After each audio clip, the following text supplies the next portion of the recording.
يهده الله فلا مضل له ومن يضلله فلا هادي له ونشهد أن لا إله إلا الله وحده لا شريك له ونشهد أن سيدنا ونبينا ومولانا محمدا عبده ورسوله صلى الله تعالى عليه وعلى آله وأصحابه وبارك وسلم أما بعد فأعوذ بالله من الشيطان الرجيم بسم الله الرحمن الرحيم النبي أولى بالمؤمنين وأزواجه أمهاتهم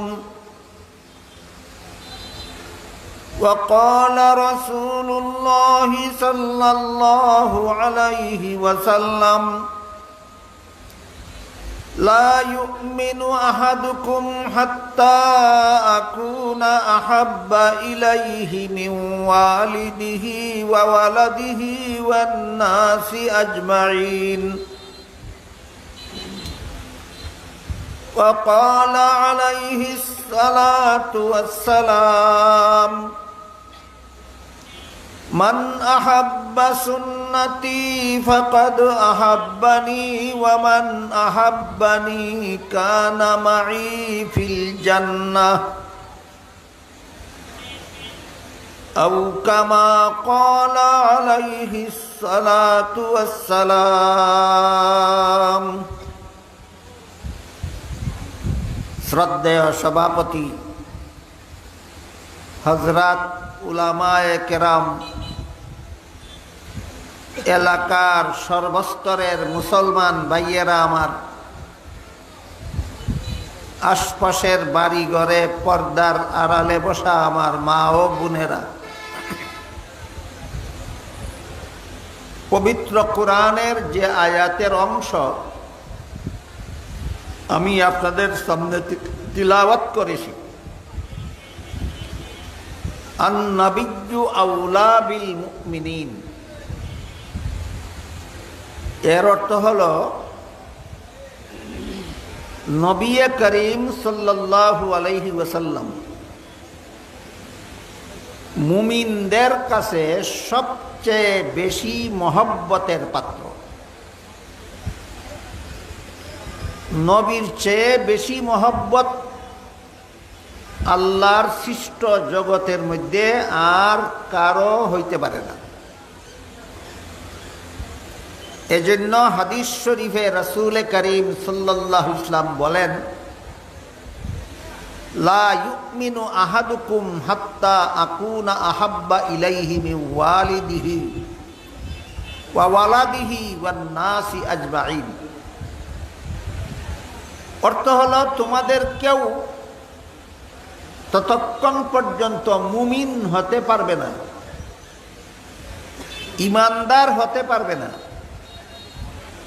যতক্ষণ পর্যন্ত আমি রাসূলকে নিজের পিতা, পুত্র এবং সমস্ত জগৎবাসীর চেয়ে বেশি মহব্বত না করবে।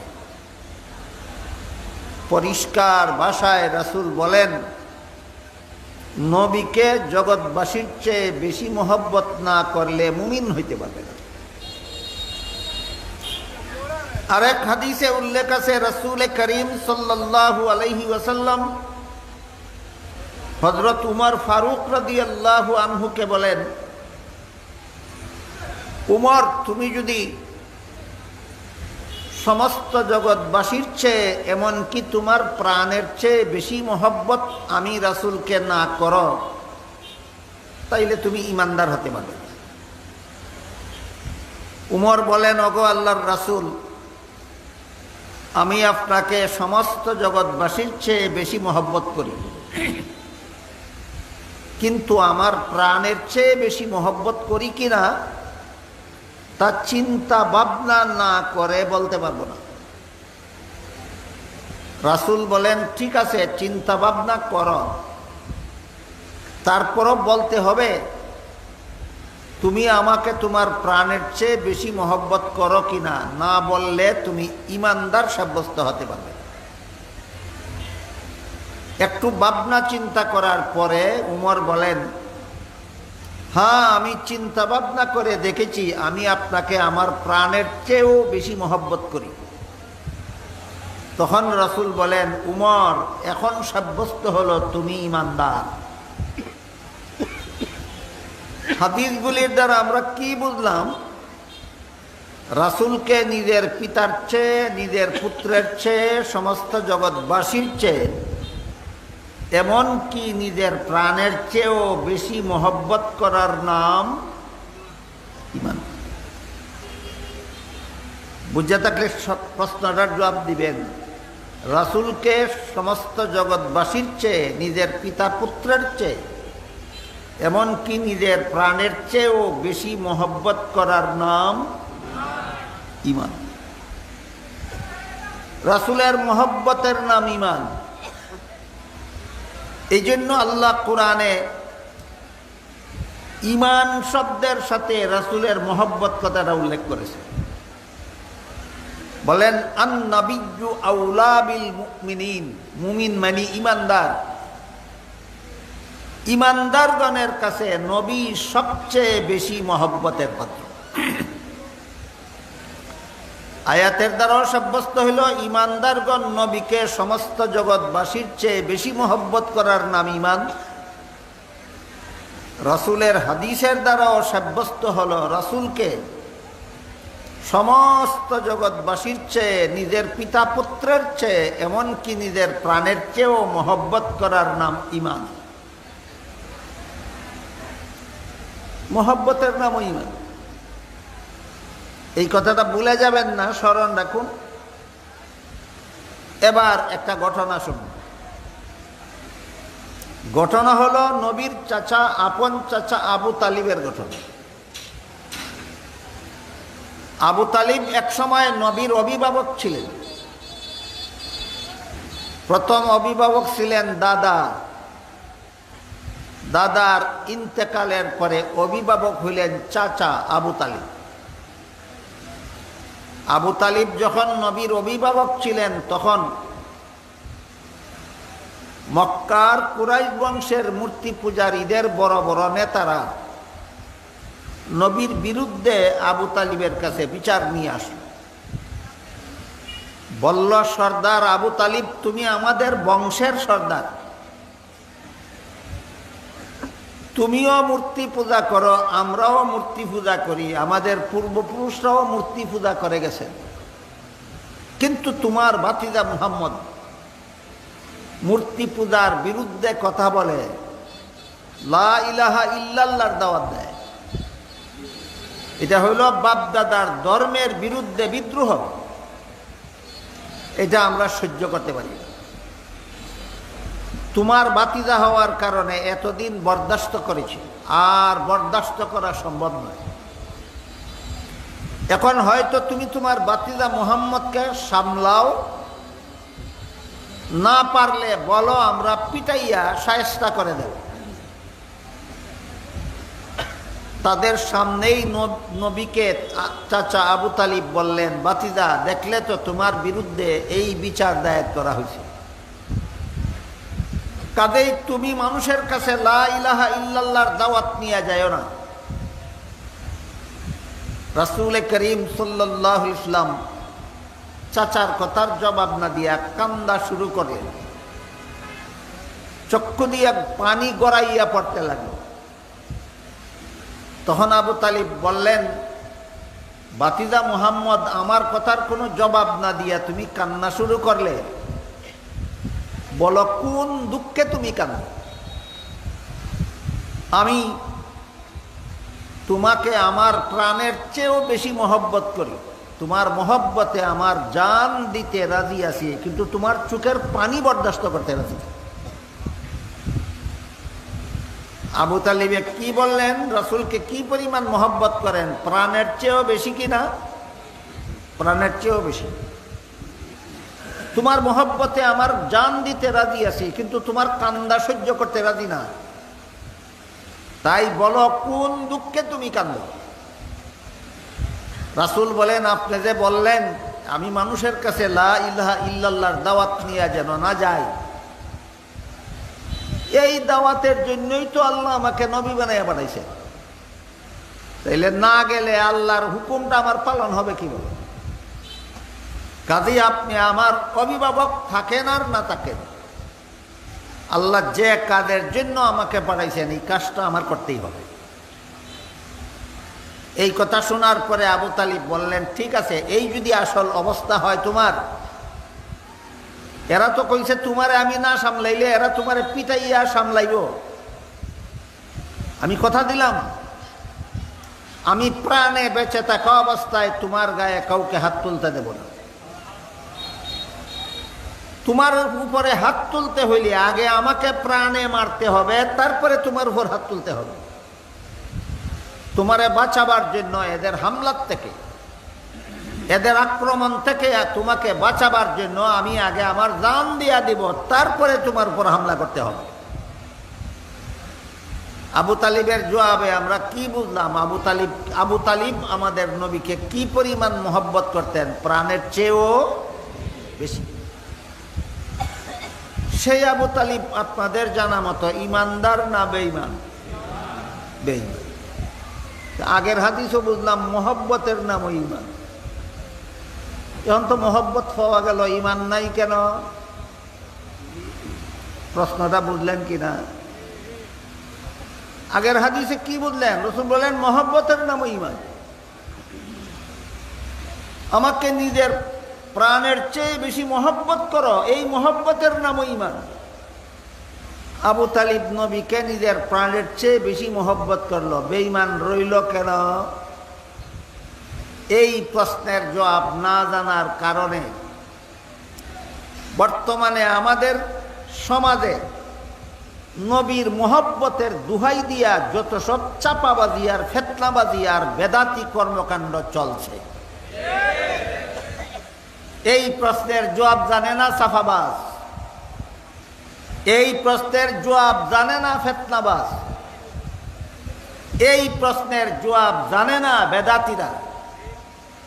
এই কারণে যত সব বেদাতি কর্মকাণ্ড করে, যত সব বেঈমানি কর্মকাণ্ড করে আর বলে নবীর মহব্বতে করি, আর মহব্বতের নাম ঈমান। নবীর মহব্বতের নাম ওই ঈমান, হাদিসে আছে। আবু তালিব তো মহব্বত করলো, ঈমান পাইল না কেন? তাহলে সাব্যস্ত হইল নবীর মহব্বত দুই প্রকার। নবীর মহব্বত দুই প্রকার, একটা হইল মন গড়া আর একটা নবীর তরিকা মতে। একটা মহব্বত মন গড়া মহব্বত, একটা মহব্বত হইল নবীর তরিকা মতে মহব্বত। নবীকে মহব্বত, যে মহব্বত এর নাম ঈমান, এই মহব্বত মন গড়া করলে হবে না, বরং হাদিস শরীফে রাসূল করিম সাল্লাল্লাহু আলাইহি ওয়াসাল্লাম বলেন, মান আহাব্বা সুন্নতি ফাকাদ আহাব্বানি। আমাকে মহব্বত করার নাম যে ঈমান, এটা কোন মহব্বত? আমার সুন্নতকে মহব্বত করার নাম ঈমান। যে আমার সুন্নতকে মহব্বত করলো, সেই আমাকে মহব্বত করলো, সেই ঈমানদার। এবার বলেন আবু তালিব নবীর সুন্নতকে মহব্বত করার মাধ্যমে নবীকে মহব্বত করলো না সুন্নত সারা? আবু তালিব নবীকে নবীর সুন্নত সারা, নবীর তরিকা সারা মহব্বত করছে, এই মহব্বতের নাম ঈমান নয়। সাহাবায়ে কেরাম, খুলাফায়ে রাশিদিন, আবু বকর সিদ্দিক রাদিয়াল্লাহু আনহু, উমর ফারুক রাদিয়াল্লাহু আনহু, তারা নবীকে মহব্বত করেছেন নবীর তরিকা মতো, নবীর সুন্নতকে মহব্বত করার মাধ্যমে নবীকে মহব্বত করেছেন। তাহলে নবীর মহব্বত দুই প্রকার, একটা নবীর সুন্নত সারা মহব্বত, একটা নবীর সুন্নতকে মহব্বত করার মাধ্যমে মহব্বত। সুন্নত ছাড়া মহব্বতের নাম ঈমান নয়। এই জন্য আবু তালিবের মধ্যে মহব্বত ছিল, ঈমান ছিল না। সুন্নতওয়ালা মহব্বতের নাম ঈমান। এই জন্য সাহাবায়ে কেরামের মহব্বতের নাম হইল ঈমান। বুঝে থাকলে এবার বলেন, আপনারা কি নবীর মহব্বতে জান দিতে রাজি আছেন? আবু তালিবের মতো না সাহাবাগণের মতো? বেশ কম কি? আবু তালিব মন গড়া মহব্বত করে, সাহাবায়ে কেরাম নবীর তরিকা মতো মহব্বত করে। আবু তালিব কেমন মহব্বত করে? মন গড়া। আর সাহাবায়ে কেরাম নবীকে মহব্বত করেছেন নবীর তরিকা মতো, নবীর সুন্নতকে মহব্বত করার মাধ্যমে নবীকে মহব্বত করে। যেহেতু নবীর সুন্নত বাদ দিয়া মন গড়া ভাবে নবীরে মহব্বত করে নবীর মহব্বতে জান দিলেও ঈমানদার হয় না। নবীর সুন্নতকে মহব্বত করার মাধ্যমে নবীকে মহব্বত করলে ঈমানদার হয়। এই জন্য জরুরি ভিত্তিতে সমস্ত মুমিন মুসলমান উম্মতের জানা দরকার যে নবীর সুন্নত কোন জিনিসের নাম, যেটারে আমি মহব্বত করলে নবীকে মহব্বত করা হবে, যেই সুন্নতে মহব্বত করলে আমি ঈমানদার হব। এই কথাগুলি না জানার কারণে আজকাল কেউ কেউ বলে থাকে যে আবু তালিবের মহব্বতের সাথে তো মুমিন মুসলমানের মহব্বতের তুলনা চলে না। আবু তালিব বেঈমান ছিল, এই জন্য তার মহব্বত এর মূল্য নাই। মুমিন মুসলমান তো ঈমানদার, এদের মহব্বতের মূল্য আছে। এটা তো তোমার চাপাবাজি, যে তোমার মন গড়া যুক্তি। নবী এই কথা বলেন নাই। নবী বলেন, আমার সুন্নতরে মহব্বত করলে আমারে মহব্বত করলো, এই মহব্বতের নাম না। আবু তালিব নবীর সুন্নতরে মহব্বত করছে না, নবীরে মহব্বত করছে, এই জন্য বেঈমান। তুমিও যদি নবীর সুন্নতরে মহব্বত করো না, নবীরে মহব্বত করো, তাহলে তো তুমিও বেঈমান। এই জন্য আমাদের জরুরি ভিত্তিতে বোঝা দরকার, তাহলে নবীর সুন্নত কোন জিনিসের নাম, নবীর সুন্নত কারে কয়। ইসলাম ধর্মে নবীর সুন্নত কথাটা তিনটা অর্থে ব্যবহার হয়। নবীর সুন্নত কথার অর্থ তিনটা, ইয়াদ রাখার মতো কথা জীবনভর। নবীর সুন্নত কথার অর্থ কটা? তিনটা।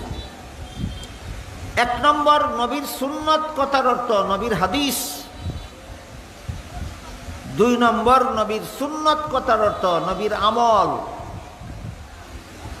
ওই আমল যে আমল উম্মতের জন্য অনুসরণীয়, নবীর যে আমলের গুরুত্ব ফরজ ওয়াজিবের চেয়ে কম এবং নফল মুস্তাহাবের চেয়ে বেশি, নবীর এমন আমলকেও নবীর সুন্নত বলা হয়।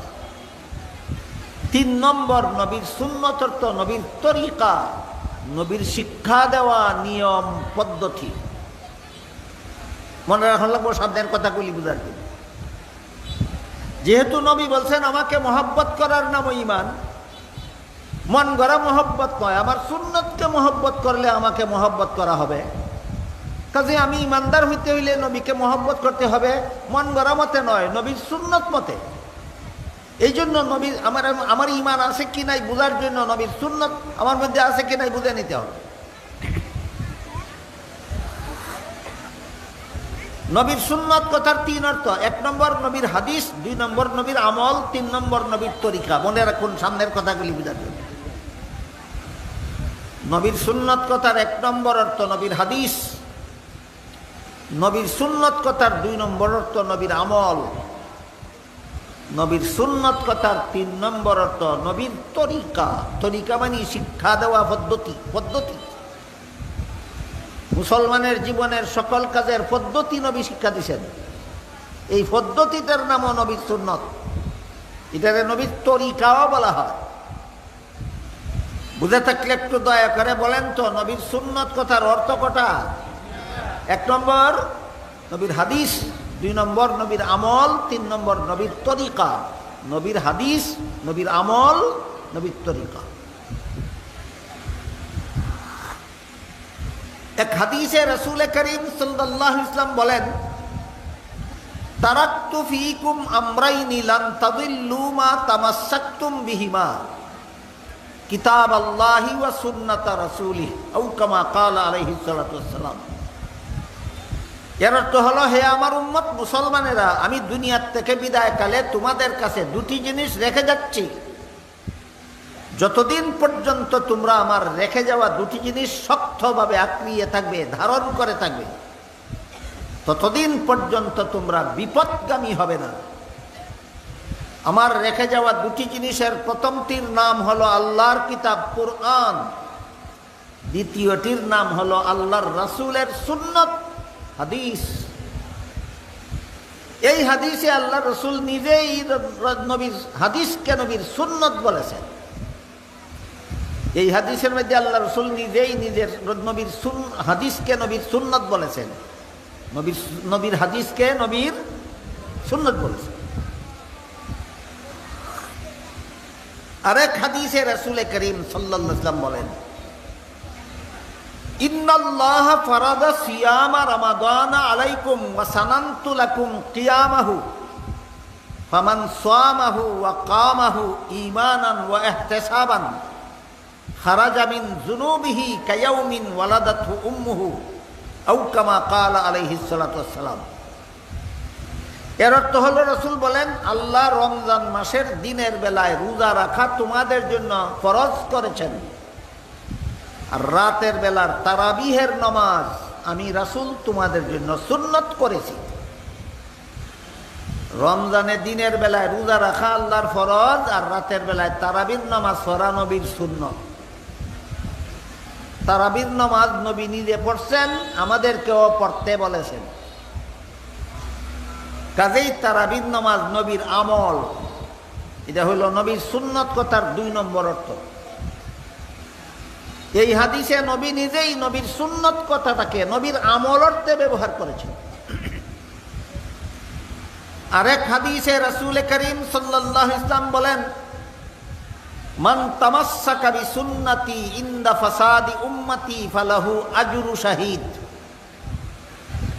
আও কামা ক্বালা আলাইহিস সালাতু ওয়াসসালাম। এই হাদিসের অর্থ হলো, যে যুগে আমার উম্মতেরা আমার সুন্নত থেকে দূরে সরে যাবে, সেই যুগে যারাই আমার সুন্নতে অটল থাকবে 100 শহীদের সওয়াব পাবে। এখানে সুন্নত অর্থ হাদিসও নয়, এখানে সুন্নত অর্থ আমলও নয়। এই হাদিসে আল্লাহ রসুল নবীর সুন্নত কথাটাকে নবীর তরিকা অর্থে ব্যবহার করেছে।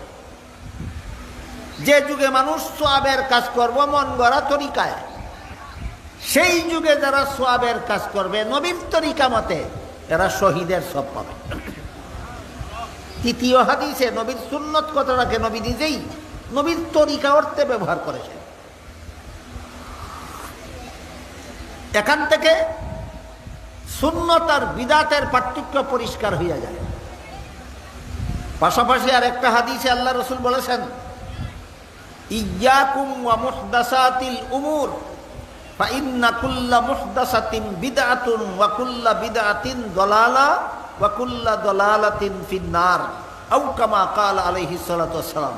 রাসূল বলেন, সাবধান আমার উম্মত মুসলমানেরা, ধর্মের কাজ, ইসলাম ধর্মের কাজ, সওয়াবের কাজ মন গড়া মতে করবে না, আবার সুন্নত মতে করবে। সওয়াবের কাজ যদি নবীর তরিকা মতে করা হয়, এটাকে নবীর সুন্নত বলা হয় 3 নম্বর অর্থে। আর ইসলামের কোনো কাজ, ধর্মের কোনো কাজ, সওয়াবের কাজ যদি মন গড়া মতে করা হয়, রাসূল বলেন, এমন মন গড়া সওয়াবের কাজের নাম বিদআত। মন গড়া সওয়াবের কাজের নাম বিদআত। আজকে বুঝলেন বিদআত কারে কয়? সংসারের কাজরে বিদআত কয় না ধর্মের কাজরে বিদআত কয়? হ্যাঁ, সংসারের কাজরে বিদআত কয় না, ধর্মের কাজের নাম বিদআত। কেন? যে নবীর তরিকা মতে নয়, এটা মন গড়া মতে করা হয়, এই জন্য বিদআত। ধর্মের নামে যে কাজ নবীর তরিকা মতে না করে মন গড়া মতে করা হয়, ধর্মের এমন কাজের নাম রাসূল বলেন বিদআত। বুঝলেন আজকে বিদআত কারে কয়? সংসারের কাজ মন গড়া করলে বিদআত হয়। না ধর্মের কাজ? ধর্মের কাজ বিদাত হবে কেন? নবীর তরিকা মতে না, এরা তার মন গড়া যুক্তি দিয়া করে, এই জন্য বিদাত। তাহলে বিদাত হইল সুন্নতের বিপরীতটার নাম। এক নম্বর অর্থে সুন্নতের বিপরীতটার নাম বিদাত নয়। সুন্নত শব্দের 2 নম্বর অর্থের বিপরীতটার নাম বিদাত নয়। 3 নম্বর অর্থে সুন্নতের বিপরীতটার নাম বিদাত। একটু মনোযোগ দিয়ে শুনতে হবে, আলিমুল আমাদের জন্য কঠিন হবে না, যেটা তারা জানাই আছে। আপনারা যারা আলেম না এবং মাদ্রাসার নিচের জমাতের ছাত্র, আপনারা একটু মনোযোগ দিয়ে শুনলে বুঝবেন, ভাষা ভাবে শুনলে বুঝবেন না। সুন্নত কথার 1 নম্বর অর্থ হাদিস, এর বিপরীতটার নাম বিদাত নয়। সুন্নত কথার 2 নম্বর অর্থ হইল নবীর আমল, এটার বিপরীতটার নাম বিদাত নয়। নবীর সুন্নত কথার 3 নম্বর অর্থ হইল নবীর তরিকা, এর বিপরীতটার নাম বিদাত। তাইলে নবীর 1 নম্বর অর্থে নবীর সুন্নতের বিপরীত করলে বিদাত, নবীর সুন্নত কথার 2 নম্বর অর্থের বিপরীতটার নাম বিদাত, না নবীর সুন্নত কথার 3 নম্বরটার বিপরীতটার নাম বিদাত? নবীর সুন্নত কথার 3 নম্বর অর্থ কি? তরিকা, নিয়ম, পদ্ধতি। ধর্মের যে কাজ যে নিয়মে করতে নবী শিক্ষা দিয়েছেন, ধর্মের যে আমল যে পদ্ধতিতে করতে নবী শিক্ষা দিয়েছেন, পদ্ধতি পাল্টাইলেই বিদাত। পদ্ধতি পাল্টাইলেই বিদাত। এর একটা উদাহরণ শুনেন। প্রত্যেক নামাজের শেষে সালাম ফিরাবার আগে দুরূদ শরীফ পড়া, এই যে নবীর শিক্ষা দেওয়া পদ্ধতি। প্রত্যেক নামাজের শেষে সালাম ফিরাবার আগে দুরূদ শরীফ পড়া, যে নবীর শিক্ষা দেওয়া পদ্ধতি কিনা? দুরূদ শরীফ পড়ার এই যে একটা পদ্ধতি। তাইলে আপনি যদি নামাজের শেষে দুরূদ শরীফ পড়েন, এটা হবে সুন্নত। কেন? নবীর শিক্ষা দেওয়া পদ্ধতি মতে দুরূদ শরীফ পড়ছে। কথা বুঝলে বলেন। আমি যদি নামাজের শেষে সালাম ফিরাবার আগে দুরূদ শরীফ পড়ি, যে বিদাত হবে না সুন্নত হবে? কেন সুন্নত? দুরূদ শরীফটা আমার মন গড়া না, এটা নবীর শিক্ষা দেওয়া পদ্ধতি। নবীর শিক্ষা দেওয়া পদ্ধতি মতে দুরূদ শরীফ পড়ছি, আমার দুরূদ শরীফ পড়া সুন্নত।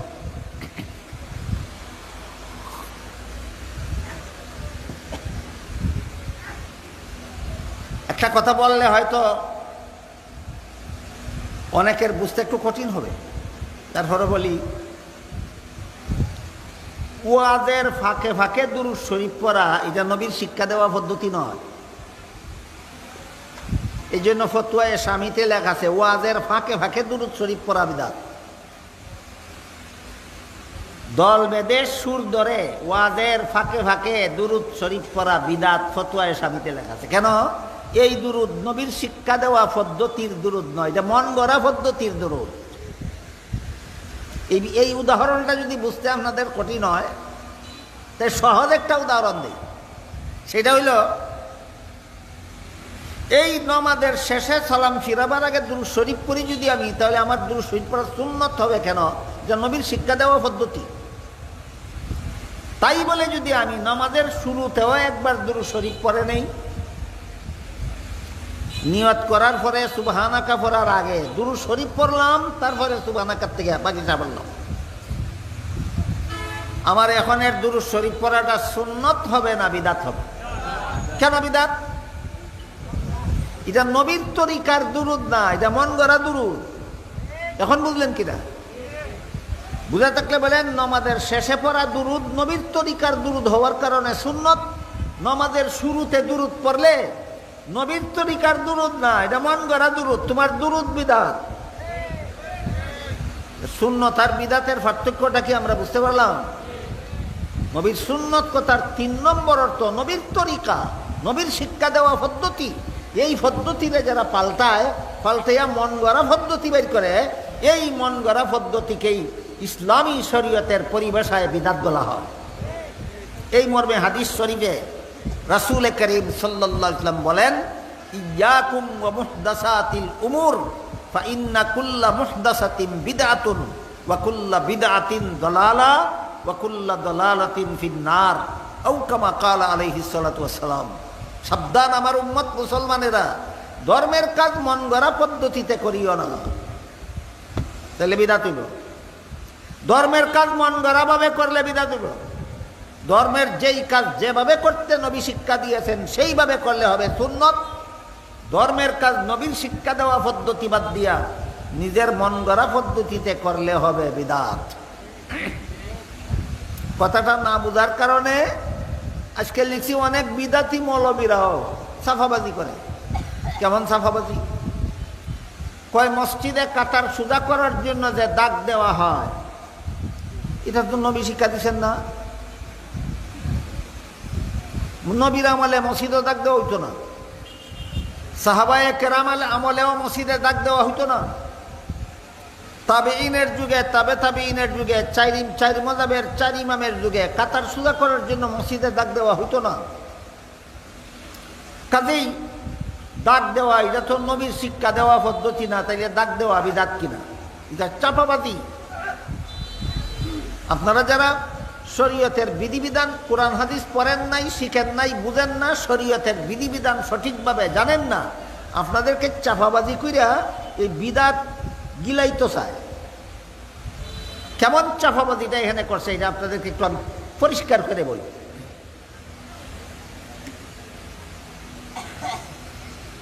বলেন তো নবীর যুগে কি মাইক ছিল?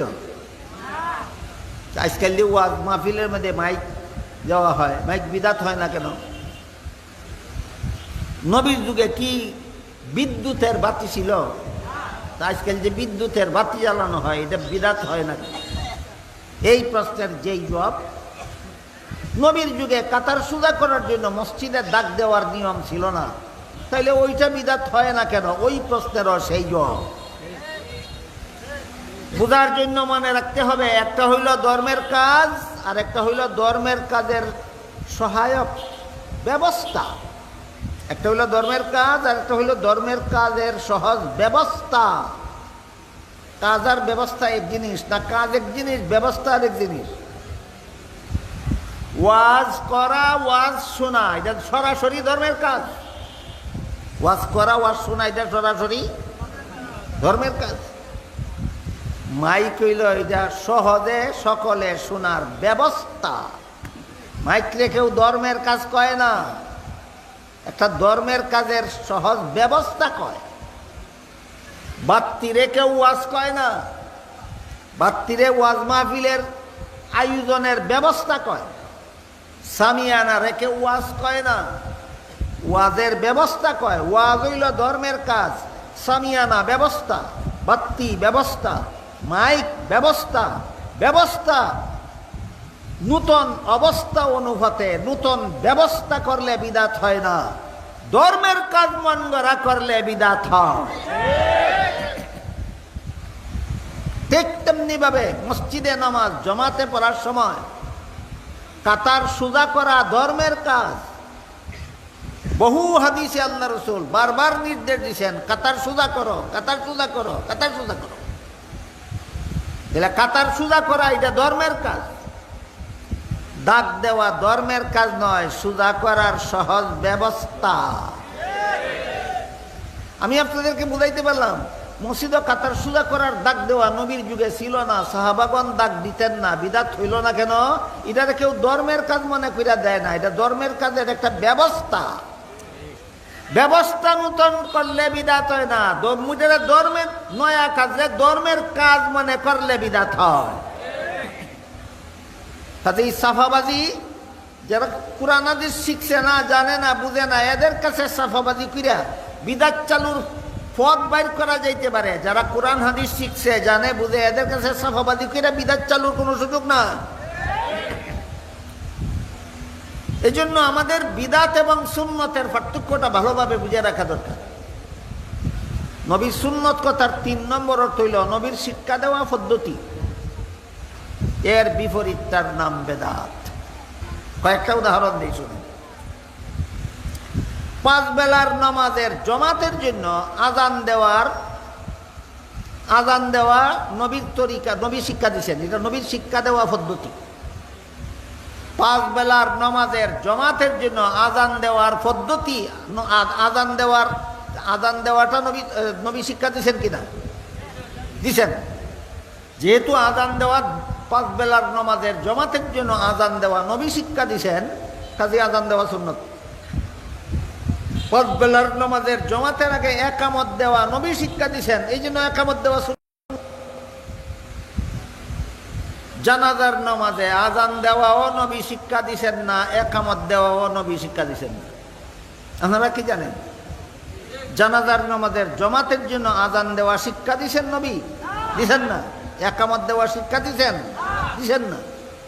এখন যদি কেউ সাফাবাজি শুরু করে দেয়, ফজরের সময় আজান দিলাম একামত দিলাম সুন্নত হইল, জোহরের সময় আজান দিলাম একামত দিলাম সুন্নত হইল, আসরের সময় আজান দিলাম একামত দিলাম সুন্নত হইল, মাগরিবের সময়, এশার সময়, জুম্মার সময় আজান দিলাম একামত দিলাম সুন্নত হইল, না জানাজার নামাজও আজান দিলাম একামত দিলাম বিদাত হবে কেন? এটা কি শরীয়ত মতো কথা বলে না সাফাবাজি শুরু করছে? এই সাফাবাজিটাই হইল বিদাতীদের সবচেয়ে বড় হাতিয়ার। বিদাতীদের হাতিয়ার কোরআন হাদিসের দলিল না সাফাবাজি? চাপাবাজি হইল বিদাতীদের হাতিয়ার, আর কোরআন হাদিস হইল সত্যিকারের মুমিন মুসলমানের দলিল। এরপর জানাজার নামাজে আজান দিলে আজান বিদাত হবে কেন? নবীর তরিকায় নয়। জানাজার নামাজে একামত দিলে একামত বিদাত হবে কেন? নবীর তরিকায় নয়। জানাজার নামাজে কোরআন তেলাওয়াত করলে বিদাত হবে কেন? নবীর তরিকায় নয়। জানাজার নামাজে রুকু সিজদা করলে বিদাত হবে কেন? নবীর তরিকায় নাই। একই কারণে জানাজার সালাম ফিরাইয়া মুনাজাত করলে বিদাত হবে কেন? নবীর তরিকায় নয়। খালি ঠিক ঠিক কইলে তো না, আমি একটা একটা করে জিজ্ঞাসা করবো, আপনার দলিল সহ জবাব দিতে হবে। এবার বলেন, 5 বেলার নামাজও আজান দিলাম, জুম্মার নামাজও আজান দিলাম, 5 বেলার নামাজও একামত দিলাম, জুম্মার নামাজও একামত দিলাম, 5 বেলার নামাজও জুম্মার নামাজও কোরআন তেলাওয়াত করলাম, 5 বেলার নামাজও জুম্মার নামাজও রুকু সিজদা করলাম। জানাজার নামাজও করলে কি দোষ? কি এখানে সুন্নত, এখানে বেদাত কেন? এখানে নবীর তরিকায় আছে, এখানে নবীর তরিকায় নাই। বলেন, জানাজার নামাজের জন্য আজান দিলে সুন্নত না বেদাত? কেন? নবীর তরিকায় নাই। জানাজার নামাজে একামত দিলে সুন্নত না বেদাত? বেদাত কেন? নবীর তরিকায় নাই। জানাজার নামাজে কোরআন তেলাওয়াত করলে সুন্নত না বেদাত? বেদাত কেন? নবীর তরিকায় নাই। জানাজার নামাজে রুকু সিজদা করলে সুন্নত না বেদাত? বেদাত কেন? নবীর তরিকায় নাই। যে কারণে আজান বিদাত, যে কারণে একামত বিদাত, যে কারণে কোরআন পড়া বিদাত, যে কারণে রুকু সিজদা বিদাত, সেই কারণে সালাম ফিরাইয়া দোয়া করা বিদাত। এবার বলেন, সুন্নত কথার 1 নম্বর অর্থের বিপরীতটার নাম বেদাত, না 2 নম্বর অর্থের বিপরীতটার নাম বেদাত, না 3 নম্বর অর্থের বিপরীতটার নাম বেদাত? তাহলে নবীর সুন্নত কথার অর্থগুলি সিরিয়াল বাই সিরিয়াল বোঝা দরকার নেই, নম্বর সহ শিখা দরকার নেই, নম্বর সহ শিখা দরকার। নবীর সুন্নত কথার 1 নম্বর অর্থ নবীর হাদিস, নবীর সুন্নত কথার 2 নম্বর অর্থ নবীর আমল, নবীর সুন্নত কথার 3 নম্বর অর্থ নবীর তরিকা, নবীর শিক্ষা দেওয়া পদ্ধতি। এর বিপরীতটার নাম বেদাত। 5 বেলার নামাজের জমাতের জন্য আজান দেওয়া নবীর তরিকায় আছে, একামত দেওয়া নবীর তরিকায় আছে, এই জন্য 5 বেলার আজান সুন্নত, 5 বেলার নামাজের একামত সুন্নত। 5 বেলার ফরজ নামাজের পরে দোয়া করলে দোয়া কবুল হয়, নবী হাদিস শরীফে বলেছেন। এই জন্য ফরজ নামাজের পরে কেউ ইচ্ছা করলে দোয়া পড়তে পারে, না পড়লে তার বিরুদ্ধে কোনো লড়াই চলবে না। ইচ্ছা দিন, 5 বেলার ফরজ নামাজের পরে দোয়া করলে দোয়া কবুল হয়, নবী বলেছেন, করতে হবে বলেননি। এই জন্য করলে সওয়াব আছে, না করলে দোষ নাই। তাহলে আমরা কি 5 বেলার নামাজের জমাতের পরে কেউ যদি দোয়া করে না, তার বিরুদ্ধে লড়াই করব? শরীয়ত মতে তার কোনো দোষ নাই। আসরের 4 রাকাত ফরজ নামাজের আগে 4 রাকাত সুন্নত নামাজ আসেনি, না পড়লে কি তার বিরুদ্ধে লড়াই করব? কেন? না পড়লে দোষ নাই। যেমনভাবে আসরের 4 রাকাত ফরজ নামাজের আগেও 4 রাকাত সুন্নত নামাজ আছে, না পড়লে দোষ নাই, তার বিরুদ্ধে আমরা কোনো প্রতিবাদ করব না। ঠিক তেমনিভাবে প্রত্যেক ফরজ নামাজের পরে দোয়া করলে নবী বলেছেন কবুল হয়, কিন্তু কেউ করে না যদি দোষ নাই, তার বিরুদ্ধে আমরা কোনো অভিযোগ করব না। কিন্তু ফজরের 2 রাকাত ফরজ নামাজ পড়ার পরে আর যেমন কোনো সুন্নত নাই, পড়লে হবে বিদআত। ঠিক তেমনিভাবে জানাজার সালাম ফিরাবার পরে আর কোনো দোয়া নাই, করলে হবে বিদআত। এবার আরেকটা কথার প্রতি আপনাদের দৃষ্টি আকর্ষণ করতে চাই। নবীর সুন্নত কথার 1 নম্বর অর্থ নবীর হাদিস। নবীর হাদিস কারে কয় একটু মনোযোগ দিয়ে শুনতে হবে। মাদ্রাসার উপরের ক্লাসের ছাত্রদের জানা আছে, উলামায়ে কেরামের তো জানাই আছে। আপনারা যারা আলেমও না, মাদ্রাসার ছাত্রও না, আপনাদের জন্য একটু কঠিন হইতে পারে, এই জন্য মনোযোগ দিয়ে শুনবেন। আমারে আল্লাহ যতটুকু ক্ষমতা দিয়েছে সহজ কইরা বলার, ততটুকু সহজ কইরা বলার চেষ্টা করি, কিন্তু আপনারা একটু মনোযোগ দিয়ে শুনতে হবে। নবীর সুন্নত কথার 1 নম্বর অর্থ নবীর হাদিস। নবীর হাদিস, যে কয়েকটা জিনিসকে নবীর হাদিস বলে এর মধ্যে 1 নম্বর হইল নবীর কথা। নবীর কথার নাম নবীর হাদিস। নবীর কথার নাম। কিন্তু এখানে একটা বিষয় আছে যেটা আলেমরা জানে, কোনো পাবলিকে জানে না। আর বেরেঞ্চি ফাঁস মার্কা কিছু মৌলবী আছে, এই সমস্ত মৌলবীরাও জানে না। সেটা হলো নবীর কোন বয়সের কথাগুলির নাম হাদিস। নবী 4 বছর বয়সে যেসব কথা বলেছেন সেইগুলি নবীর হাদিস নয়। 10 বছর বয়সে নবী যেসব কথা বলেছেন সেইগুলিকে নবীর হাদিস, সেইগুলির নাম নবীর হাদিস নয়। 30 বছর বয়সে নবী যেসব কথা বলেছেন এই কথাগুলির নাম নবীর হাদিস নয়, বরং 40 বছর পূর্ণ হওয়ার পরে নবীর কাছে কুরআন নাজিল শুরু হওয়ার পর থেকে জীবনের শেষ মুহূর্ত পর্যন্ত নবী যত কথা বলেছেন সবগুলি কথার নাম নবীর হাদিস। এবার বলুন, নবীর যতটা জিনিস রে নবীর হাদিস কয় এর মধ্যে 1 নম্বর হইল নবীর কথা। নবীর কথারে নবীর হাদিস কয়। কত বৎসর থেকে কত বৎসর পর্যন্ত? 40 বৎসর থেকে 63 বৎসর পর্যন্ত 23 বৎসরের কথাগুলিকে হাদিস বলে। জিন্দগির প্রথম 40 বৎসরের কথাকে হাদিস বলা হয় না। এবার বলেন নবীর হাদিসের সম্পর্ক নবীর জন্মদিনের সাথে না জীবনের শেষ 23 বৎসরের সাথে? জন্মদিন রে জন্ম, নবীর জন্মকে মিলাদুন নবী বলে। নবীর মিলাদুন নবী আরবি শব্দ, বাংলা হইল নবীর জন্ম। মিলাদুন নবী আরবি শব্দ, বাংলা নবীর জন্ম। বলেন হাদিসের সম্পর্ক মিলাদুন নবীর সাথে না সিরাতুন নবীর সাথে? সিরাতুন নবী মানো না যদি তুমি হাদিস পাইলা কোথায়? এবার বলেন নবীর কাছে 30 পারা কোরআন নাজিল হয়েছিল জন্মের দিন না 40 বছর পূর্ণ হওয়ার পরে? তাহলে 30 পারা কোরআনের সম্পর্ক মিলাদুন নবীর সাথে না সিরাতুন নবীর সাথে? তুই যদি বেটা সিরাতুন নবী মানস না, হাদিস পাবে কোথায়, কোরআন পাবে কোথায়?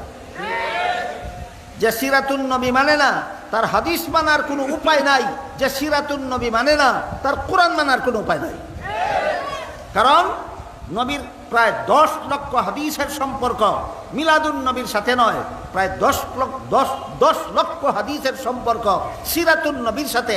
30 পারা কোরআনের একটা অক্ষরেরও সম্পর্ক মিলাদুন নবীর সাথে নয়। 30 পারা কোরআনের সবটুকুর সম্পর্ক সিরাতুন নবীর সাথে। সুতরাং যে সিরাতুন নবী মানে সে কোরআন মানে, হাদিস মানে। যে সিরাতুন নবী মানে না, যে কোরআনও মানে না, হাদিসও মানে না। কোরআন হাদিস মানে না তো দলিল হইব কই? একমাত্র দলিল হইল সাফাবাজি। কোরআন হাদিস মানুষ তাদের দলিল কই ভেবে? দলিল হইল সাফাবাজি। একটা সাফাবাজির কথা শুনেন। নবী জন্ম হওয়ার কারণে আমরা বৎসরে 2টা ঈদ পাইলাম। একটা ঈদের নাম ঈদুল ফিতির, একটা ঈদের নাম ঈদুল আজহা। কে বলেছেন? নবী বলেছেন। আমাদের নবী বলে গেছেন, আমার মুসলমান উম্মতের জন্য আল্লাহর পক্ষ থেকে বাৎসরিক দুইটা ঈদের ব্যবস্থা দেওয়া হয়েছে।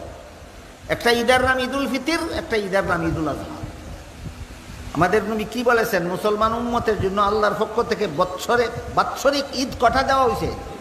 দুইটা। একটার নাম ঈদুল ফিতর আর একটার নাম ঈদুল। এখানে বিদাতিরা, সাফাবাজেরা কয়েক সিস্টেমে সাফাবাজি চালায়। এর মধ্যে একটা সাফাবাজি হইল বৎসরে ঈদ দুইটা, এই কথা ভুল। প্রত্যেক শুক্রবারও ঈদ, সারা বৎসরে 52টা শুক্রবারে 52টা ঈদ।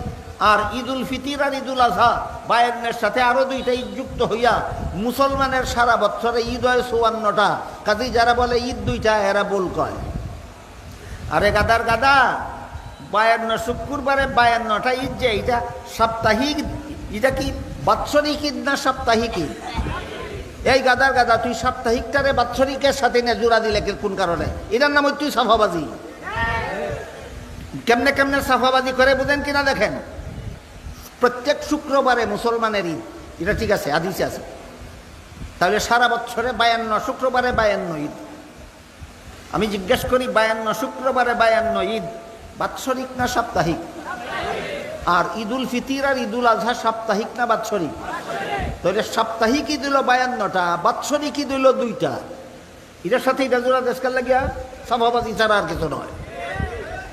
এলো সাফাবাজির একটা পদ্ধতি। এই চাপাবাদিগুলি আপনাদের বোঝা দরকার।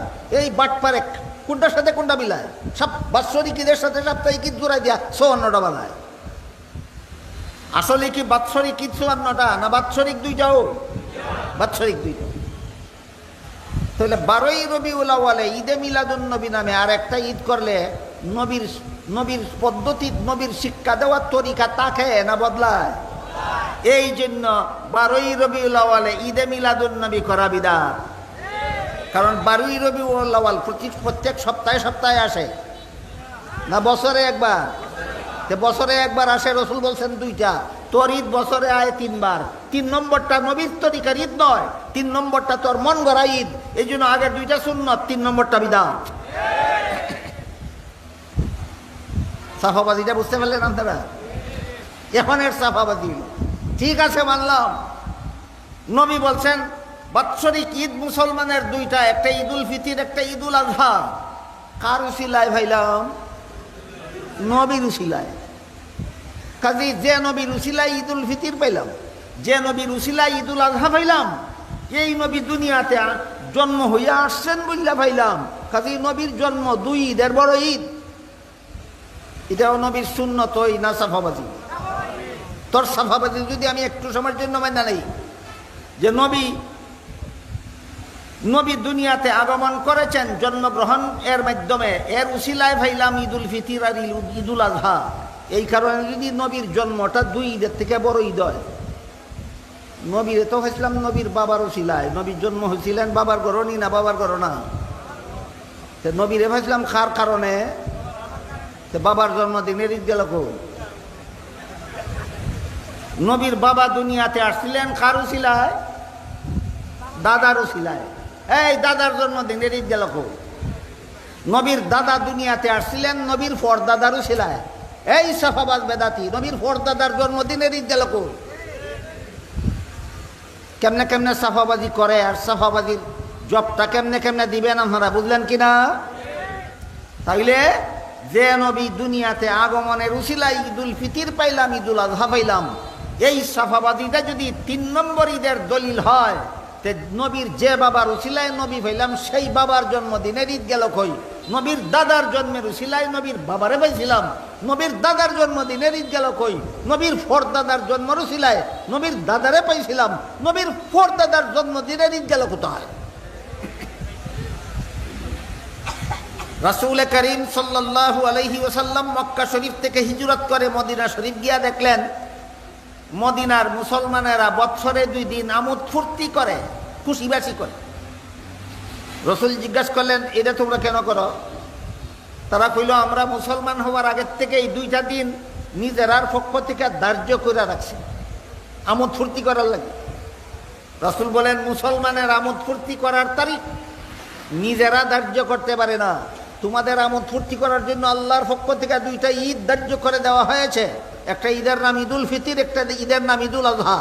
সুস্পষ্টভাবে পরিষ্কার হয়ে গেল, নবীর তরিকা মতো মুসলমানের কোন ঈদ মন গড়া যুক্তি দিয়া চাপাবাদি করে ধার্য করতে পারে না। মুসলমানের ঈদ আল্লাহ এবং আল্লাহর রসুলের পক্ষ থেকে ধার্য করে দেওয়া হয়। এই জন্য বর্তমান বাইতুল মুকাররম মসজিদের সম্মানিত খতিব সাহেব আল্লামা মুফতি আব্দুল মালেক সাহেব দামাত বারাকাতুহু সারা বাংলাদেশে আঙ্গুলে গোনার মতো টপ লেভেলের যে কয়েকজন মাত্র আলেম আছেন, এর মধ্যে একজন। এই আব্দুল মালেক সাহেব আরো কয়েকজন আছেন, 2-4 জন বাংলাদেশে। এদের চেয়ে বড় কোনো আলিম বর্তমান বাংলাদেশে নাই। তাহলে আব্দুল মালেক সাহেব একজন সাধারণ আলেম না, বাংলাদেশের শীর্ষস্থানীয় আলেম, জাতীয় মসজিদের খতিব, বাইতুল মুকাররম মসজিদের খতিব। তিনি এই 3 নম্বর ঈদটাকে বেদাত বলেছেন মন গড়া, না নবীর তরিকার বিরুদ্ধে হওয়ার কারণে? 3 নম্বর ঈদটারে ঈদে মিলাদুন নবীকে তিনি বেদাত বলেছেন, মন গড়া নয়। এটা নবীর শিক্ষা দেওয়া ঈদের বিপরীত হওয়ার কারণে। এই কারণে এক সাফাবাজ, ফতুয়াবাজ, ফেতনাবাজ বলে কোনটা সুন্নত কোনটা বেদাত আপনি ফতুয়া দেবেন না কেন?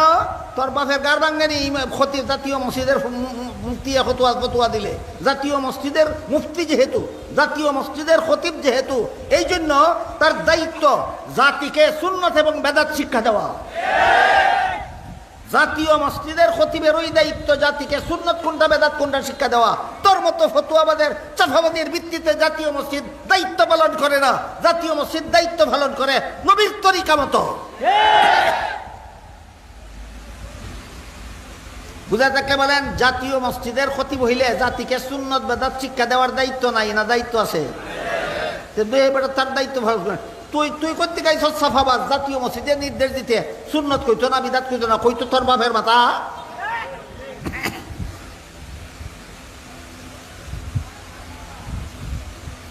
এবার আমরা বোঝার চেষ্টা করি নবীর সুন্নত কথার 1 নম্বর অর্থ নবীর হাদিস। মনে আছে কথা? মিলাদুন নবীর সাথে সম্পর্ক না সিরাতুন নবীর সাথে সম্পর্ক? সিরাতুন নবী মানো না যদি একটা হাদিসও পাইবে না। 30 পারা কোরআন মিলাদুন নবীর সাথে সম্পর্ক না সিরাতুন নবীর সাথে সম্পর্ক? সিরাতুন নবী যদি মানো না কোরআনের কিছুই পাইবে না। এবার বলুন নবীর সুন্নত কথার 2 নম্বর অর্থ কি ছিল? হ্যাঁ, নবীর আমল। তারাবির নামাজ নবীর আমল, এই জন্য আমাদের জন্য সুন্নত। তারাবির নামাজ নবীর আমল, এই জন্য আমাদের জন্য সুন্নত। মাথায় টুপি দেওয়া নবীর আমল, এই জন্য আমার জন্য টুপি দেওয়া সুন্নত। টুপির উপর ফাঁকদি বান্ধা নবীর আমল, এই জন্য আমার টুপির উপর ফাঁকদি বান্ধা আমার জন্য সুন্নত। বুঝলেন? বলেন তারাবির নামাজ পড়া সুন্নত, মাথায় টুপি দেওয়া সুন্নত, টুপির উপরে ফাঁকদি বান্ধা সুন্নত। যে সুন্নত কথার কত নম্বর অর্থে? 2 নম্বর অর্থে। এবার বলুন নবী তারাবির নামাজ পড়ছিলেন জন্মের দিন না পরবর্তী জীবনে? তাইলে তারাবির নামাজের সম্পর্ক মিলাদুন নবীর সাথে না সিরাতুন নবীর সাথে?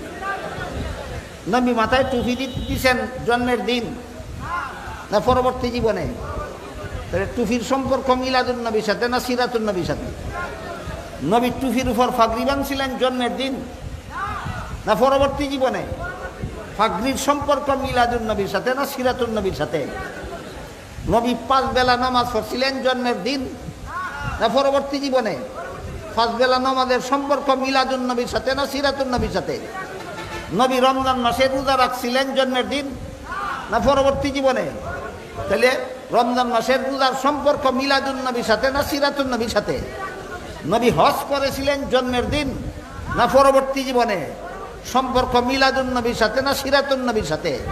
নবী যাকাত দিয়েছিলেন জন্মের দিন না পরবর্তী জীবনে? তাহলে যাকাতের সম্পর্ক মিলাদুন নবীর সাথে না সিরাতুন নবীর সাথে? নবী দুনিয়াবাসীকে কলেমা লা ইলাহা ইল্লাল্লাহর দাওয়াত দিয়েছিলেন জন্মের দিন না পরবর্তী জীবনে?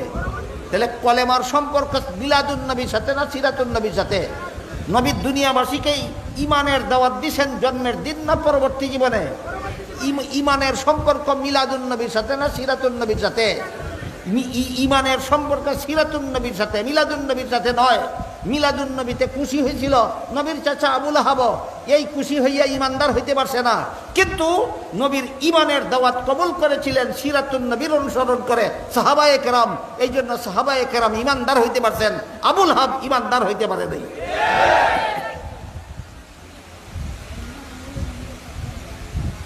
এক হাদিসে উল্লেখ আছে, রাসূল করিম সাল্লাল্লাহু আলাইহি ওয়াসাল্লাম বলেন,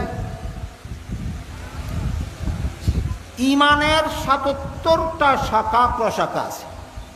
ইমানের শাখা প্রশাখা কটা? ৭৭টা। এর মধ্যে ১ নম্বর হইল লা ইলাহা ইল্লাল্লাহ। ইমানের ৭৭টা শাখা প্রশাখার মধ্যে ১ নম্বর লা ইলাহা ইল্লাল্লাহ। আর ৭৭ নম্বর রাস্তা থেকে কষ্টদায়ক বস্তু সরাইয়া দেওয়া। মধ্যে আছে আরো ৭৭টা। এইগুলি হইল পরিপূর্ণ ঈমান, এইগুলি হইল ইসলামের বিধিবিধান। এবার বলেন, ইসলামের যাবতীয় বিধিবিধান রসুল জন্মের দিন শিক্ষা দিয়েছেন না পরবর্তী জীবনে? তাহলে ইসলামের সমস্ত বিধিবিধানের সম্পর্ক মিলাদুন নবীর সাথে না সিরাতুন নবীর সাথে? এই সিরাতুন নবী বাদ দিয়া মিলাদুন নবী নিয়ে এত পাগল কেন? কারণ এই এটা ছিল আবুল আহাবের চরিত্র। ইসলামের বিধিবিধান একটাও মানে না, কিন্তু নবীর জন্য খুশি দেখায়। ইসলামের কোনো বিধিবিধান না মেনে নবীর জন্য খুশি দেখানি মুমিন মুসলমানের চরিত্র নয়, আবুল আহাবের চরিত্র। কেমনে কেমনে একটু খোলা খালা কই। নবী যখন জন্ম হয়েছেন তখন আবুল আহাবের এক বান্দি ছিল সুয়াইবা। সুয়াইবায় আবুল আহাবের বান্দি সুয়াইবায় আবুল আহাবের কাছে নবী যে জন্ম হয়েছেন সংবাদটা দিছে। এই সংবাদে খুশি হইয়া আবুল আহাব বান্দিরে সারা জীবনের জন্য আজাদ করে দিছে, স্বাধীন করে দিছে। বলেন, আবুল আহাব নিজের বান্দিরে আজাদ করছিল কিনা? নবীর জন্মে বেজার হইয়া না খুশি হইয়া? তাহলে আবুল আহাব যে নবীর জন্য খুশি ছিল, এই এতে কোনো সন্দেহ আছে? সন্দেহ নেই। ইসলামের কোন কোন বিধান গ্রহণ করেছে? একটাও না। আবুল আহাব আশিকে রাসূল হলো না কেন? নবীর জন্য খুশি দেখাইলে মুসলমান হয় না, নবীর দিন গ্রহণ করলে মুসলমান হয়। ইসলামের বিধিবিধান কবুল করলে মুসলমান হয়।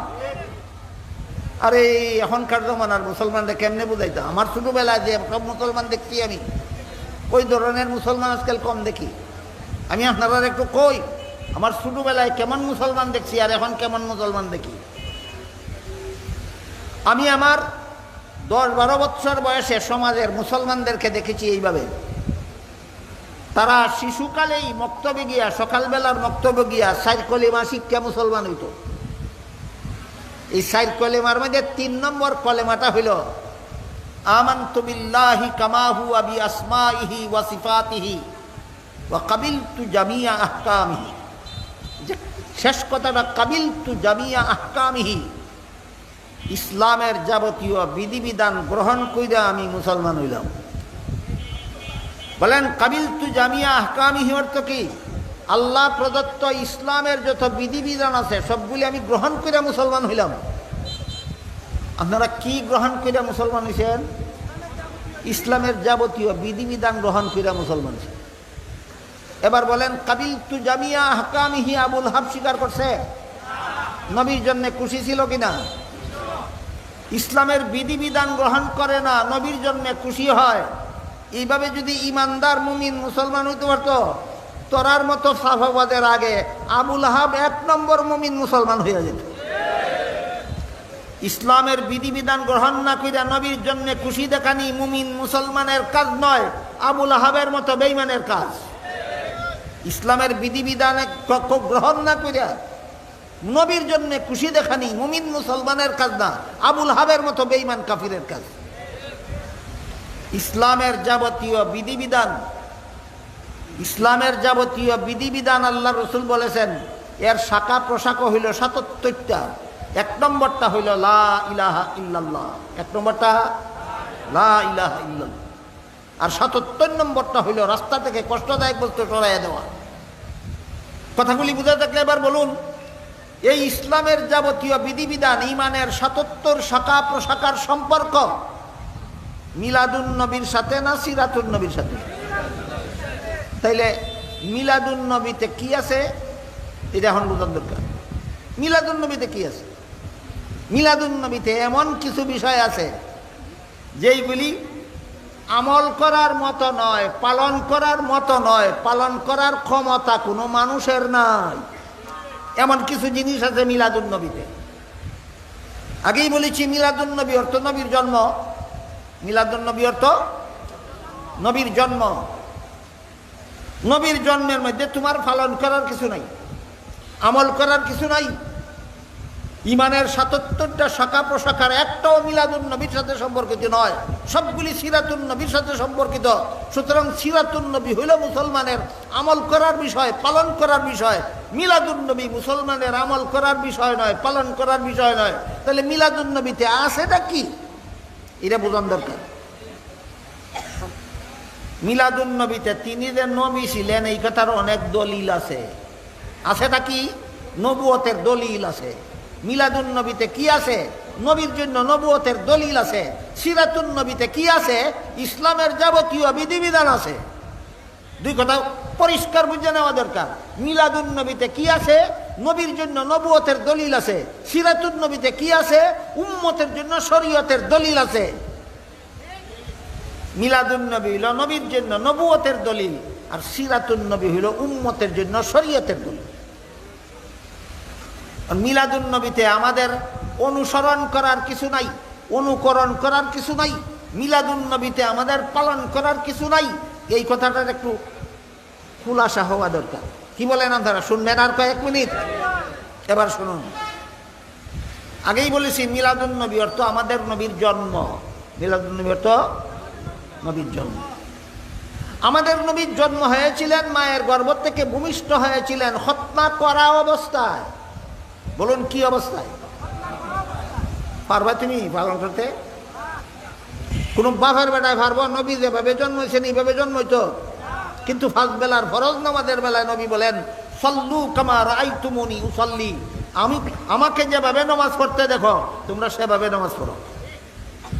নামাজ নবী যেভাবে পড়ছেন এইভাবে পড়তে আমাদেরকে বলছেন। জন্ম নবী যেভাবে হয়েছেন এইভাবে কোনো বাপের বেট কোন লোকের বাপেও নবীর মতো জন্ম হতে পারবে না। তাইলে নবীর জন্মে আছে কি? নবীর জন্মে নবী, তিনি যে নবী ছিলেন এই কথার দলিল আছে। উম্মতে পালন করার, আমল করার, অনুসরণ করার কিছু নয়। ২ নম্বর, নবী জন্ম হয়েছিলেন নার কাটা অবস্থায়। নার কাটা বুঝেন? সন্তান যতদিন মায়ের গর্ভে থাকে ততদিন পর্যন্ত সন্তানের নাভির সাথে একটা নল মায়ের গর্ভতলির সাথে সংযুক্ত থাকে। এটা দিয়ে মায়ের শরীরের রক্ত গর্ভের সন্তানের শরীরে ঢুকে। প্রসব হইলে পরে, সন্তান জন্ম হইলে পরে নাভির সাথে সংযুক্ত নলটা কাটা দিতে হয়।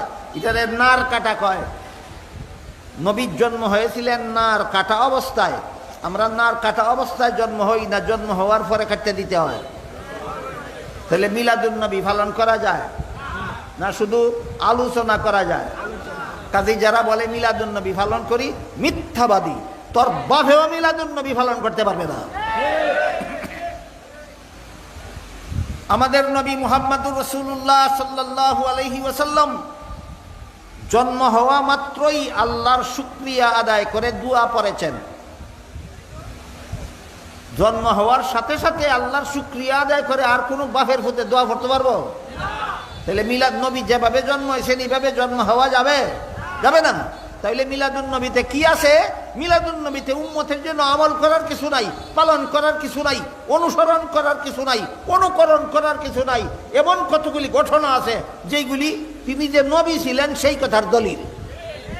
মিলাদুন নবীতে নবীর জন্য নবুয়তের দলিল আছে, উম্মতের জন্য পালন করার কিছু নাই।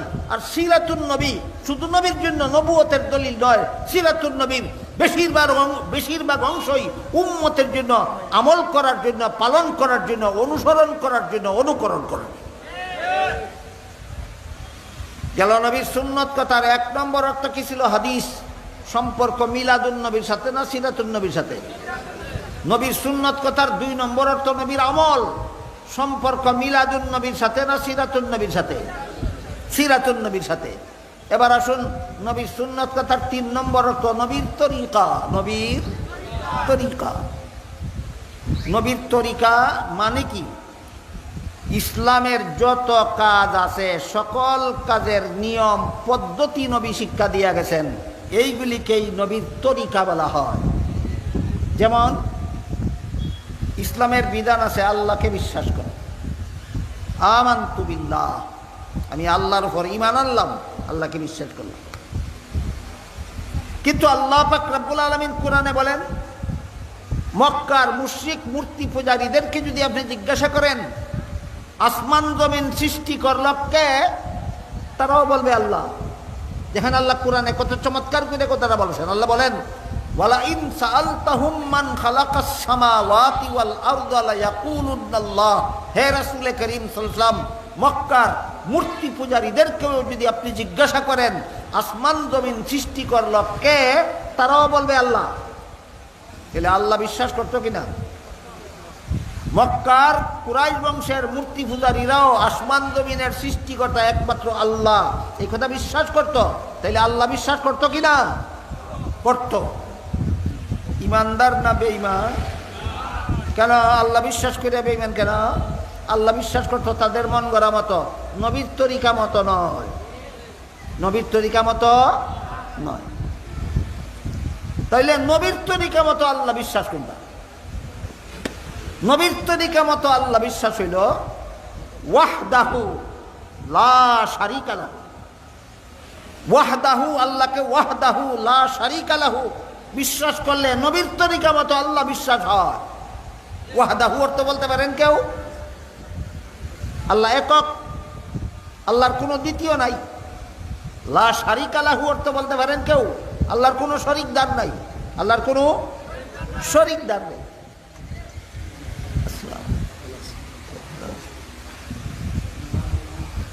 মক্কার মুশরিক মূর্তি পূজারীরা আল্লাহ বিশ্বাস করত, ওয়াহদাহু বিশ্বাস করত না, লা শারীকা লাহু বিশ্বাস করত না। দুনিয়ার সমস্ত ইহুদিরা আল্লাহ বিশ্বাস করে, ওয়াহদাহু লা শারীকা লাহু বিশ্বাস করে না। দুনিয়ার সমস্ত খ্রিস্টানেরা আল্লাহ বিশ্বাস করে, ওয়াহদাহু লা শারীকা লাহু বিশ্বাস করে না। এই জন্যই মুহাম্মদুর রাসূলুল্লাহ সাল্লাল্লাহু আলাইহি ওয়াসাল্লাম যখন আশহাদু আল্লা ইলাহা ইল্লাল্লাহু ওয়াহদাহু লা শারীকা লাহু ওয়া আশহাদু আন্না মুহাম্মাদান আবদুহু ওয়া রাসূলুহু এর দাওয়াত দেওয়া শুরু করলেন, 3 দল মানুষের রাসূলকে প্রশ্ন করলো। একই প্রশ্ন, 3 দলের প্রশ্ন একটা। মূর্তি পূজারীরা প্রশ্ন করলো, হে মুহাম্মদ, আল্লাহরে তো আমরা তোমার জন্মের আগের থেকেই বিশ্বাস করি, তুমি কোন আল্লাহর দাওয়াত দাও? ইহুদিরা প্রশ্ন করলো, হে মুহাম্মদ, আল্লাহরে তো তোমার জন্মের আগের থেকে আমরা বিশ্বাস করি, তুমি কোন আল্লাহর বিশ্বাসের কথা বলো? খ্রিস্টানেরা প্রশ্ন করলো, হে মুহাম্মদ, আল্লাহরে তো তোমার জন্মের আগের থেকে আমরা বিশ্বাস করি, তুমি কোন আল্লাহর দাওয়াত দাও? জবাবে আল্লাহ একটা সূরা নাজিল করেন, সূরার নাম সূরা ইখলাস। সাধারণ মুসলমানে কয় কুল হুয়াল্লাহ সূরা। জবাব দিয়ে আল্লাহ সূরা নাজিল করে বলেন, কুল, 3 দলের প্রশ্নের জবাবে বলে দিন, হুয়াল্লাহু আহাদ, আমি এক আল্লাহর দাওয়াত দেই। ইহুদিরা 2 আল্লাহ মানে, মুসলমানেরা মানে এক আল্লাহ। খ্রিস্টানেরা 3 আল্লাহ মানে, মুসলমানে মানে এক আল্লাহ। আর মূর্তি পূজারীরা 360 খুদা মানে, বড় বড় খুদা করলে 360টা হয়, আর ছোট বড় সবগুলি খুদার সংখ্যা হইল 33 কোটি। বুঝে থাকলে বলেন, মূর্তি পূজারীদের বড় খুদা কতগুলি? 360। আর ছোট বড় সমস্ত খুদা কতজন? 33 কোটি। এই জন্য মূর্তি পূজারীদেরকে বহুবাদী বলা হয়। খ্রিস্টানেরা 3 খুদা মানে, এই জন্য খ্রিস্টানদেরকে তৃতীয়বাদী বলা হয়। ইহুদিরা 2 খুদা মানে, এই জন্য ইহুদিদেরকে দ্বিতীয়বাদী বলা হয়। মুহাম্মদুর রাসূলুল্লাহর তরিকা মতে আল্লাহ মানতে হইলে ওয়াহদাহু লা শারীকা লাহু মানতে হবে। এই জন্য মুসলমানদেরকে একত্ববাদী বলা হয়।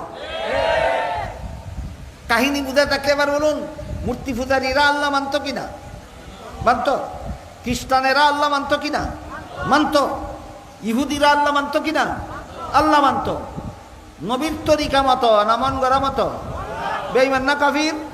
কাফির। আল্লাহ মানে না কাফির কেন? মন গড়া মতো আল্লাহ মানে।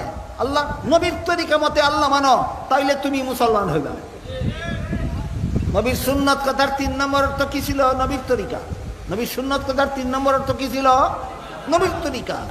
আমরা আল্লাহ মানব মূর্তি পূজারীদের পদ্ধতিতে, খ্রিস্টানদের পদ্ধতিতে, না ইহুদিদের পদ্ধতিতে, না নবীর শিক্ষা দেওয়া পদ্ধতিতে? নবীর শিক্ষা দেওয়া পদ্ধতিতে আল্লাহ মানতে হইলে ওয়াহদাহু লা শারিকা লাহু মানতে হবে। ইহুদিরা ওয়াহদাহু লা শারিকা লাহু মানে না, আল্লাহ মানে। খ্রিস্টানেরা আল্লাহ মানে, ওয়াহদাহু লা শারিকা লাহু মানে না। মূর্তি পূজারীরা আল্লাহ মানে, ওয়াহদাহু লা শারিকা লাহু মানে না। মুসলমানে আল্লাহ মানে, ওয়াহদাহু লা শারিকা লাহু মানে। আমার কথা বুঝে থাকলে বলেন, মূর্তি পূজারীরা আল্লাহ মান্না কাফির রইল কেন? খ্রিস্টানেরা আল্লাহ মানার পরেও কাফির রইল কেন? ইহুদিরা আল্লাহ মানার পরও কাফির রইল কেন? মুসলমানে আল্লাহ মান্না ইমানদার রইল কিভাবে? ওরা আল্লাহ মানে মন গড়া মতো, আর এরা আল্লাহ মানে নবীর তরিকা মতো। আবার বলুন, নবীর সুন্নত কথার 3 নম্বর অর্থ কি? আমরা আল্লাহ মানবো মানে ইহুদি খ্রিস্টানের মতো? আমরা আল্লাহ মানবো মূর্তি পূজারীদের মতো, না নবীর তরিকা মতো? নবীর তরিকা মতো আল্লাহ মানার পদ্ধতি হইল ওয়াহদাহু লা শারিকা লাহু, ওয়াহদাহু লা শারিকা লাহু, ওয়াহদাহু লা শারিকা লাহু। এই কথা মানার কারণে আমরা মুসলমান।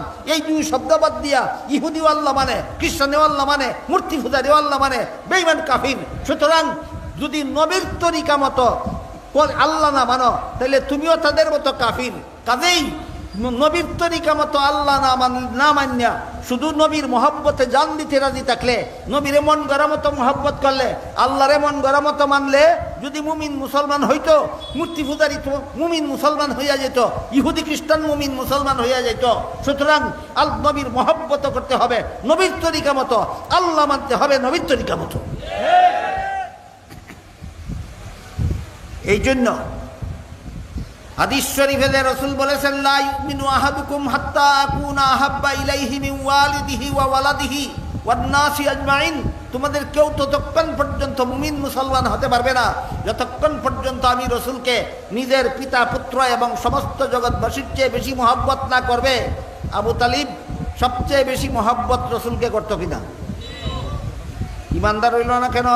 মন গড়াভাবে মহব্বত করছে, নবীর তরিকা মতে নয়। এক সাফাবাদে মিডিয়াতে দেখলাম, এক সাফাবাদে কয় আমরা যে ঈদে মিলাদুন নবী করি, নবীর মহব্বতে করি। তোর নবীর মহব্বতটা নবীর তরিকা মতো হয়েছে না মন গড়া মতো হয়েছে? মন গড়া মতো নবীরে মহব্বত করলে যদি ইমানদার হওয়া যেত, তো আবু তালিব তোর আগে ইমানদার হয়ে যেত। আর এক সাফাবাদে কয় আমরা যে নবীর জন্য খুশি দেখাই, যে নবীর মহব্বতেই দেখাই, তাহলে নবীর তরিকা বাদ দিয়া নবীর জন্য খুশি দেখাইলে যদি ইমানদার হওয়া যেত, তোর আগে তো আবুল হাব ইমানদার হইয়া যেত। আর এক সাফাবাদে কয় আমরা নবীর গুণ গাই, ওয়াহাবিরা নবীর দুষ কয়। ওয়াহাবি কেন আমি জানি না, নবীর দুষ কে কে কয়? আছে বাংলাদেশে কোনো আলেম আছে, কোনো মুসলমান নবীর দুষ কয় না গুণ কয়? নবীর গুণ কইতে কইতে কইতে কইতে সারা জীবনে শেষ করতে পারবে না। এই জন্য আমি নবীর সমস্ত গুণের একটা সমষ্টিবোধক শব্দ আপনারা কয়ে দেই, সেটা হইল সৃষ্টির শ্রেষ্ঠ। আল্লাহ আমাদের নবীকে গুণ কি পরিমাণ দিয়েছেন? সৃষ্টির শ্রেষ্ঠ। আল্লাহ আমাদেরকে সৃষ্টির শ্রেষ্ঠ মর্যাদার অধিকারী বানাইছেন। এটা নবীর একটা দোষ কইলাম না গুণ? নবীর কয় ওয়াহাবিরা নবীর দুষ কয়। কেডাই নবীর দুষ কয় আমি জানি না। যদি কেউ কয় হেরে গিয়ে ইচ্ছা মতো ওয়াহাবি বলতে থাক। আমার জানা মতো বাংলাদেশের কোনো আলিম নবীর দুষ কয় না। তাহলে ওয়াহাবি কই? তোর বাপ নি ওয়াহাবি না তোর দাদা ওয়াহাবি? সিনাইয়া দিয়া দা। আমি তার কাছ থেকে কিছু শিখছি। ওয়াহাবি কারে কয় কইতে আপনি আপনার 12ই রবিউল আউয়ালে যারা জশ্নে জুলুসে ঈদে মিলাদুন নবী করে, এরা বলে সুন্নি। এরা কয় 12ই রবিউল আউয়ালে বলেন যারা ঈদে মিলাদুন নবী করে, এরা কি কয়? সুন্নি কয়। আর যারা ঈদে মিলাদুন নবী 12ই রবিউল আউয়ালে করে না, তারা কি কয়? এই একটা পাওয়া গেছে। হেরার মুখ থেকে ওয়াহাবি কারে কয় আর সুন্নি কারে কয় একটা পরিচয় পাওয়া গেছে। 12ই রবিউল আউয়ালে যারা ঈদ মিলাদুন্নবী করে হেরা কয় এরা সুন্নি, আর যারা করে না এরা কয় ওয়াহাবি। আচ্ছা, বড় ভালো কথা। এই 12ই রবিউল আউয়ালে জশ্নে জুলুসে ঈদ মিলাদুন্নবী বাংলাদেশে চালু হয়েছে 1974 সাল থেকে। এর আগে বাংলাদেশের কেউ কোনোদিন জশ্নে জুলুসে ঈদ মিলাদুন্নবী করছে না। যে মনে রাখবেন জীবনভর, বাংলাদেশে জশ্নে জুলুসে ঈদ মিলাদুন্নবী করা 12ই রবিউল আউয়ালে কবে থেকে চালু হয়েছে? 1974 সালের আগে। আজকাল যারা সুন্নি দাবিদার এদের বাপ দাদা 14 গোষ্ঠীর একটাও 74 সালের আগে জীবনে কোনোদিন জশ্নে জুলুসে ঈদ মিলাদুন্নবী করছে না। এবার কইয়া দা তোর আর বাপ দাদা সুন্নি আসিল না ওয়াহাবি আসিল? বুঝেন নাই কথা? বুঝছেন না? 12ই রবিউল আউয়ালে ঈদ মিলাদুন্নবী করলেই যদি সুন্নি হয়, না করলে যদি ওয়াহাবি হয়, তো 1974 সালের আগে তোরার বাপ দাদা লক্কর দাদা ফরদাদা লক্কর দাদা 14 গোষ্ঠীর কেউ চেষ্টা জুলুসে ঈদ মিলাদুন্নবী করছে না। তাহলে তোরার বাপ দাদা 14 গোষ্ঠী ওয়াহাবি ছিল, তোরা ওয়াহাবির ঘরের সুন্নি।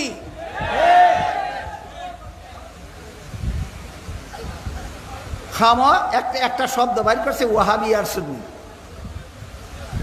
এরা ওয়াহাবি কারে কয় এরা একটা পরিচয় এরার কাছ থেকে শিখছি। যারা 12ই রবিউল আউয়ালে ঈদ মিলাদুন্নবী করে না এরা ওয়াহাবি, আর যারা করে এরা সুন্নি। যে তোরার বাপদাদা 1974 সালের আগে তোরার বাপদাদা 14 গোষ্ঠীর কেউ জশ্নে জুলুসে ঈদ মিলাদুন্নবী করছে না, তাহলে তো তোরার বাপদাদা 14 গোষ্ঠীর সব কি ওয়াহাবি আছে? এই ফাইলাম একদল ওয়াহাবি আর একদল ওয়াহাবি। এইরকম নামদারি সুন্নিদের এক চাফাবাদে তার বক্তৃতার মধ্যে কইছে, মিডিয়াতে পাইছি আমি, কইছে যে ওয়াহাবিরা কয় হাসরের মাঠে আমাদের নবী সারা সমস্ত নবীগণ ইয়া নফসি বলবে। ও আল্লাহ আমার জান বাঁচাও, আমার জান বাঁচাও, আমার জান বাঁচাও। শুধুমাত্র মুহাম্মদুর রাসূলুল্লাহ বলবেন ইয়া উম্মতি, ও আল্লাহ আমার উম্মতরে বাঁচাও, আমার উম্মতরে বাঁচাও। এই হাদিসটা কি আজকে নতুন শুনলেন না আরো শুনেছেন? এই কথাটা কে বলেছেন? মুহাম্মদুর রাসূলুল্লাহ বলেছেন। মুহাম্মদুর রাসূলুল্লাহ বলছেন হাসরের মাঠে সমস্ত নবীরাই নফসি নফসি বলবেন, শুধু আমাদের নবী উম্মতি উম্মতি বলবেন। এটা কার কথা? আমাদের নবীর কথা। এক সাফাবাজ, ওই সুন্নি নামদারি দুঃখাবাজ এক সাফাবাজে কয় এই কথাটা হইল ওয়াহাবিরার কথা। যারা যে কয় নবীরা নফসি নফসি বলবেন, শুধু একজন নবী উম্মতি উম্মতি বলবেন, এরা ওই ওয়াহাবি। এই কথাটা কোন ওয়াহাবি কইছে না আপনাদের নবী কইছেন? এখন ওয়াহাবি কারে কইল? এই সাফাবাদের সাফাবাদ আবার ঠিক কইরা কও ওয়াহাবি কারে কস? তুই তো সারা দুনিয়ার সমস্ত মুসলমানের নবীর ওয়াহাবি কইছ। ওয়াহাবি কইয়া কারে গালি দেস? আমাদের নবীরে ওয়াহাবি কইয়া গালি দিছে।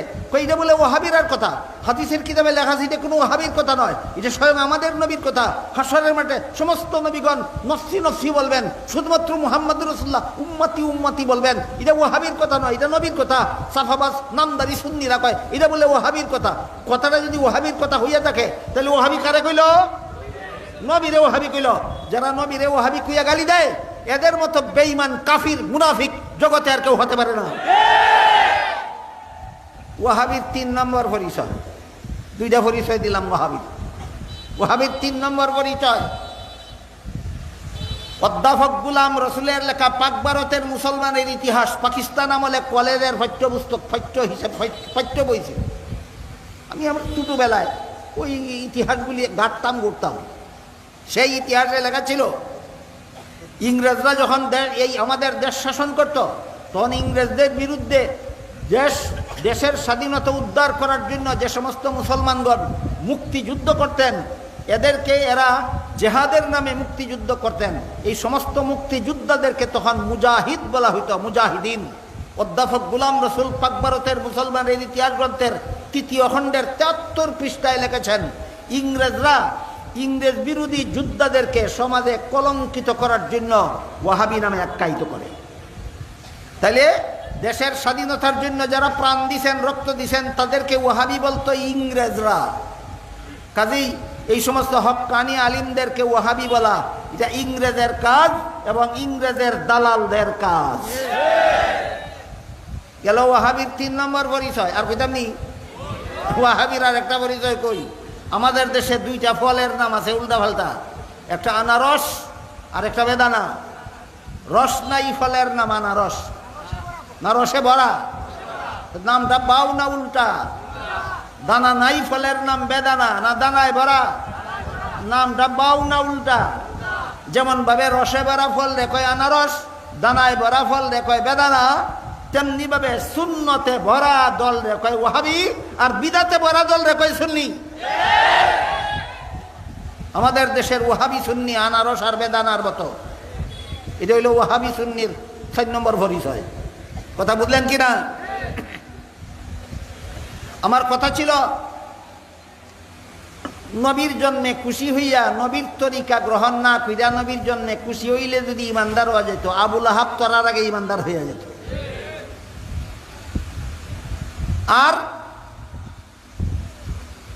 নবীর গুণ গাইয়া নবীর মহব্বতে জান দিতে রাজি থেকেও নবীর তরিকা মতে মহব্বত না কইরা নবীর মহব্বতে জান দিতে রাজি থাকলে যদি ইমানদার হওয়া যেত, আবু তালিব তরার আগে ইমানদার হইয়া যেত। আর নবীর তরিকা গ্রহণ না কইরা নবীর গুণ গাইলে যদি ইমানদার হওয়া যেত, আবু জাহাল তরার আগে ইমানদার হইয়া যেত। আবু জাহালে নবীর গুণ কেমনে গাইতো একটা কই।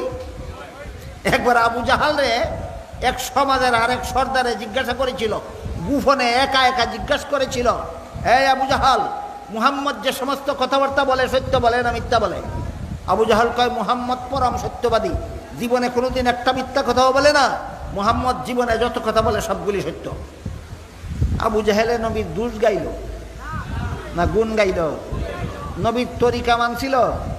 বেঈমান ইমানদার না বেঈমান?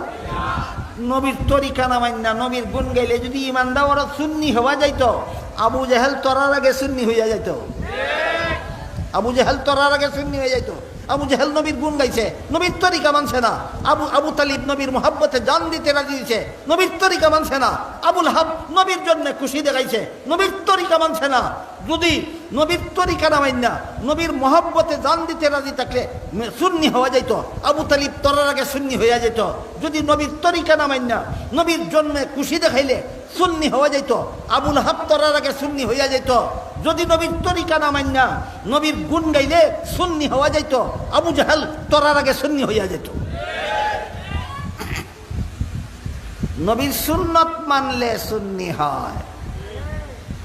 সুন্নত থেকে সুন্নি, বাংলার থেকে বাঙালি, পাকিস্তান থেকে পাকিস্তানি, আরব থেকে আরবি, সুন্নত থেকে সুন্নি। কিসের থেকে সুন্নি? সুন্নত থেকে সুন্নি। এই জন্য রসুল বলেন, মান আহাব্বা সুন্নাতি ফাকাদ আহাব্বানি, আমার সুন্নত মানে আমারে মানে আমার সাথে ব্যস্ত থাকবে। এখানে সুন্নত কথা 3 নম্বর অর্থ নবীর তরিকা। নবীর তরিকা মতে যারা ইসলামের কাজ করে এরা নবীর সুন্নত মানে 3 নম্বর অর্থে এরার নাম সুন্নি। যারা সুন্নত বাদ দিয়া বেদাতি কর্মকাণ্ডে লিপ্ত এরা সুন্নি নয় ওয়াহাবি, এরা সুন্নি নয় বেদাতি। বেদাতিরা সুন্নি নাম ধারণ করলো কেন? এটা একটা কিচ্ছা কইয়া শেষ করি। একটা কিচ্ছা কই শুনেন। যারা ঘুমে ধরছে ঘুমেও ছাড়ব না, আর যারা অন্য মনস্কতা একটু মনোযোগিতা আইব না। এক দেশও আসিলে কুখ্যাত এক সুরা, নাম আসিল কালুমিয়া। মানুষে এরে কালুমিয়া দেখে না, দেখে কাল্লা সুরা। সুরারে মানুষের সম্মানের সাথে দেখে না, বিগ্রাইয়া বিগ্রাইয়া দেখে কাল্লা সুরা। কাল্লা সুরা বাজারে গিয়ে দেখে একবার সারাদিন বেচা কিনা ফিরা গামছা বিছাইয়া টেহা গনে টেহা দীক্ষা কাল্লা সুরার লাগছে লোক। তখন তার সামান থেকে টেহাটা কেমনে নিতে একটা বুদ্ধি বের করছে। কয় আই মিয়া বাজারে বইয়া দে টেহা গন, কাল্লা সুরায় দেখলে তো লইয়া যাইব গা। কেটায় কয় এবারে তার কাল্লা সুরারে দেখছে না কোনো দিন, নাম এনে শুনে বেটায় সরল মানে কয় কাল্লা সুরায় মানুষের টেহা নেই চুরি করে আমার সামান থেকে কাল্লা সুরায় টেহা কেমনে নিব? কয় কাল্লা সুরায় তোমার সামান থেকেই টেহা নিতে পারে, তুমি কেমনে নিব যদি বুঝতে চাও আমি বুঝাই দিব। কয় বুঝাও সাই আমার সামান থেকে কাল্লা সুরায় কেমনে টেহা নিব? খালি কইছে বুঝাও, এমনিকে দপ পাইরা তার কাছে বইছে। বইয়া কয় এইভাবে আইয়া তোমার কাছে বইব। বইয়া তার সামান থেকে টেকা লয় আর নিজের ভোগটা পরে কয় এইভাবে তোমার টেকা এর ভোগটা ঢুকাইব। সবগুলি টাকা অকল ফকটে ঢুকাইয়া টাকা রয়েছে, কারুয়া কয় তোমার টাকা হের ফকট লিয়া, এইভাবে টাকা রইব। কারুয়েই মারছে দৌড়, আর কয় এইভাবে দিব দৌড়। অতকানে দোকানদারের খবর হইছে, বলেন কি খবর হইছে? কাল্লা চুরাই টেহা নিছে। চিল্লানি শুরু করছে বাজার, কাল্লা চুরাই টেহা নিয়ে গেল, কাল্লা চুরাই টেহা নিয়ে গেল। বাজারে মানুষ ইয়া বীর করছে, কাল্লা চুরা ভরছে বীরের ভিতরে, বাইরে না ভিতরে, বাচ্চে না টেকছে, ঠিক সেইটা গলা ফাটাইয়া কয় কাল্লা চুরায় টাকা নিয়ে গেল, কাল্লা চুরারে ধরো, কাল্লা চুরায় টাকা নিয়ে গেল, কাল্লা চুরারে ধরো। কিচ্ছা বুঝতে থাকলে বলেন কাল্লা চুরায় কেন কয় কাল্লা চুরায় টাকা নিয়ে গেল? বাজারে মানুষে যেন না বুঝে এরা ওই কাল্লা চুরা, বাজারে মানুষে যেন না বুঝে এরাই কাল্লা চুরা। এই সমস্ত বেদাতিরা আহলে সুন্নাত ওয়াল জামাতের মুসলমানদের ওয়াহাবি ওয়াহাবি জপে কেন? সমাজের মানুষে যেন না জানে এরা ওই ওয়াহাবি।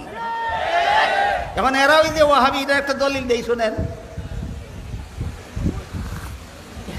ফতোয়ায়ে শামির মধ্যে ওয়াহাবিদের পরিচয় লেখা আছে, কিতাবের নামটা মনে রাখবেন। ফতোয়ায়ে শামির মধ্যে ওয়াহাবিদের কি লেখা আছে? পরিচয় লেখা আছে। কি পরিচয়? পরিচয়ের মধ্যে একটা বাক্য আছে, ইয়াজুন্নুনা আন্নাহুম হুমুল মুসলিমুন। ওয়াহাবিদের যত পরিচয়ের মধ্যে একটা পরিচয় হলো এরা শুধু নিজেরারে মুসলমান মনে করে আর সবরে কাফির কয়। এই একটু আগে নেটও দিকেছি, নারায়ণগঞ্জের এক চাফাবাজ, মৃত্যুক চাফাবাজ বাটপার, হ্যাঁ, বাইতুল মুকাররমের মহামান্য খতিব সাহেব হযরত আল্লামা মুফতি আব্দুল মালেক সাহেবরে কাফির কইছে। তাইলে নিজেরারে মুসলমান কইয়া অন্য সমস্ত মুসলমানকে কাফির কওয়া, এটা কার খাচ্চত? ওয়াহাবির খাচ্চত। আমরার মধ্যে পাওয়া যায় না, তার মধ্যে পাওয়া যায়। কিতাবের দলিল মতো প্রমাণ হইল ওয়াহাবি, যারা ওয়াহাবি ওয়াহাবি জপে এরাই ওয়াহাবি। ওয়াহাবিরা ওয়াহাবি ওয়াহাবি জপে কেন? সমাজের মানুষের যাতে না বুঝে এরা ওই ওয়াহাবি। কথা পরিষ্কার বুঝেনি? সমাজের মানুষের যে ওই কাল্লা চুরা বলেছি, কাল্লা চুরাই কেন কয়? কাল্লা চুরাইতে হানিল, কাল্লা চুরাইতে হানিল। বাজারের মানুষের না যাতে না বুঝে এরাই এই কাল্লা চুরা। ঠিক তেমনি ভাবে যারা নিজের আরে মুসলমান আর সবরে কাফির কয় এরাই ওয়াহাবি। ওয়াহাবি ওয়াহাবি জপে কেন? সমাজের মানুষের যাতে না জানে ওয়াহাবি ওয়াহাবি যারা জপে তারাই ওয়াহাবি।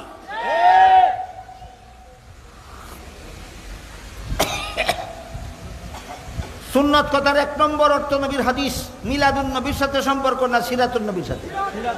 সুন্নত নবীর সুন্নত কথার দুই নম্বর অর্থ নবীর আমল। মিলাদুন নবীর সাথে সম্পর্ক না সিরাতুন নবীর সাথে। নবীর সুন্নত কথার তিন নম্বর অর্থ নবীর তরিকা। নবীর তরিকা। মিলাদুন নবীর সাথে সম্পর্ক না সিরাতুন নবীর সাথে সম্পর্ক। সুতরাং নবীর সুন্নত কথার যত অর্থ আছে সবগুলির সম্পর্ক সিরাতুন নবীর সাথে, মিলাদুন নবীর সাথে। না হাদিসের সম্পর্ক, না নবীর আমলের সম্পর্ক, না নবীর তরিকার সম্পর্ক। মিলাদুন নবীর সাথে মাত্র একটা কথার সম্পর্ক, সেটা হইল মিলাদুন নবীর ঘটনাগুলি। তিনি যে নবী ছিলেন এই কথার প্রমাণ কোনো উম্মতের বাহের ক্ষমতা নাই অনুসরণ করার, অনুকরণ করার, পালন করার। সুতরাং মিলাদুন নবী পালনীয় নয়, আলুচ্ছ। যারা কয় পালন করি মিথ্যুক, মিথ্যা কথা বলে, সমাজকে ধোঁকা দেয়।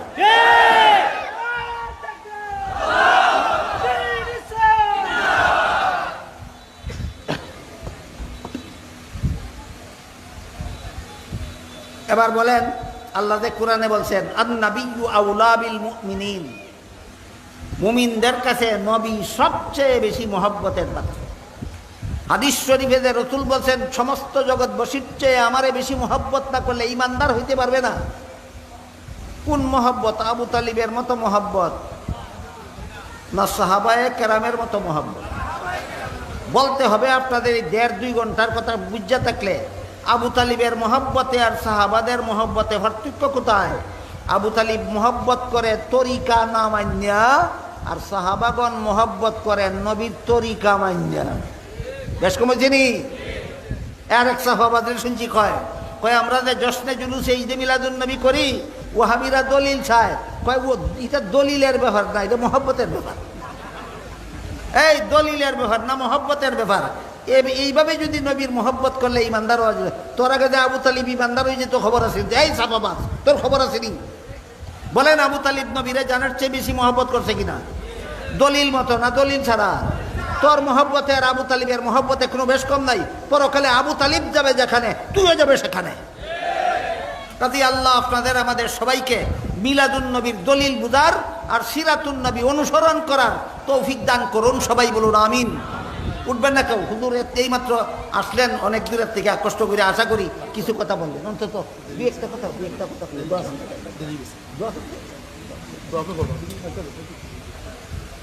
আসসালামু আলাইকুম ওয়া রাহমাতুল্লাহি ওয়া বারাকাতুহু। আমি হুজুরের দোয়া করব ইনশাআল্লাহ। আল্লাহ তাআলা বিশেষ মেহেরবানি, আজকে সুন্দর পরিবেশে ইত্তেহাদুল উলামা